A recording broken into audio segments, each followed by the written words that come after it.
और अब हम आपकी आंखें खोलने वाला एक डीएनए टेस्ट करेंगे। अक्सर जब कोई महत्वपूर्ण बात कही जाती है तो कहा जाता है कि कान खोलकर सुनिए, लेकिन आज का ये महत्वपूर्ण विश्लेषण आपकी आंखों से जुड़ा हुआ है, इसलिए आपको इसे कान खोलकर सुनने के साथ साथ आंखें खोलकर देखना चाहिए।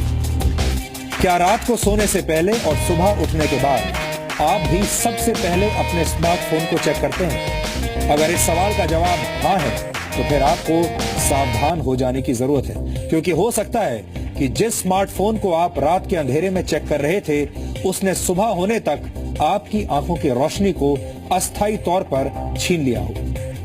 वैज्ञानिक और डॉक्टर इसे स्मार्टफोन ब्लाइंडनेस कहते हैं। स्मार्टफोन ब्लाइंडनेस तब होती है जब रात के अंधेरे में कोई व्यक्ति अपना स्मार्टफोन चेक करता है। ऐसा करते वक्त अगर आपकी एक आंख ढकी हुई और दूसरी खुली है तो आप अस्थायी तौर पर अंधे हो सकते हैं। The new England journal of medicine ने कुछ दिनों पहले स्मार्टफोन ब्लाइंडनेस का जिक्र करते हुए एक रिपोर्ट प्रकाशित की थी। इस रिपोर्ट में 22 वर्ष और 40 वर्ष की दो महिलाओं का जिक्र किया गया था जो एक आंख से दिखाई न पड़ने की शिकायत लेकर डॉक्टरों के पास पहुंची थी। शुरुआत में डॉक्टर्स इसे किसी और बीमारी का लक्षण मानते रहे, लेकिन कई तरह के स्कैन्स और जांच करने के बाद भी डॉक्टर किसी नतीजे पर पहुंच नहीं पाए। इसके बाद दोनों मरीजों से उनकी स्मार्टफोन्स इस्तेमाल करने की आदत के बारे में पूछा गया।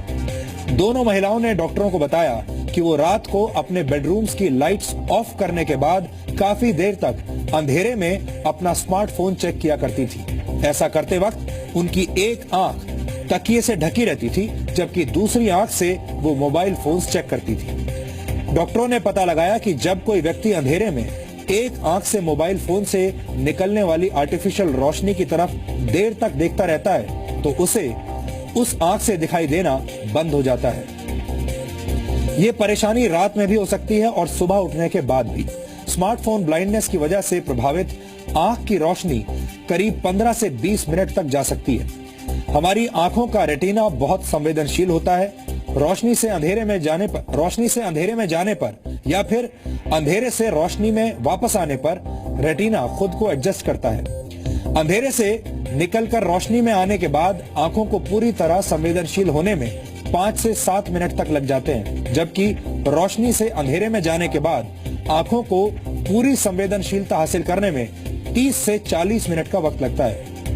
ज्यादा ब्राइटनेस वाले मोबाइल फोन्स को देर तक देखने के बाद आंखों को अंधेरे के लिए एडजस्ट होने में और भी ज्यादा वक्त लगता है। आपको याद होगा, हम डीएनए में इससे पहले भी स्मार्टफोन एडिक्शन, लगातार सेल्फी लेने की बुरी आदत और डिजिटल डिटॉक्स जैसे मुद्दों का आपके लिए एक वैज्ञानिक विश्लेषण कर चुके हैं। हमारे देश में मीडिया अक्सर राजनीति, आतंकवाद, अर्थव्यवस्था, जाति और धर्म समेत कई गंभीर मुद्दों पर खबरें दिखाता है, लेकिन आम आदमी से जुड़ी उन छोटी छोटी खबरों को भूल जाता है जो लोगों के स्वास्थ्य और जीवन शैली पर गहरा असर डालती है। हमें लगता है कि खबरों की दुनिया में दर्शकों के साथ वैसा ही संवाद किया जाना चाहिए जैसा हमारे घरों में होता है, यानी एक दूसरे को अच्छी आदतों के लिए प्रेरित करना और बुरी आदतें छोड़ने का आग्रह करना। सोने से ठीक पहले और उठने के तुरंत बाद स्मार्टफोन को देर तक देखना एक ऐसी ही बुरी आदत है जो आपकी आंखों और स्वास्थ्य पर बुरा असर डालती है। डीएनए देखते रहने के लिए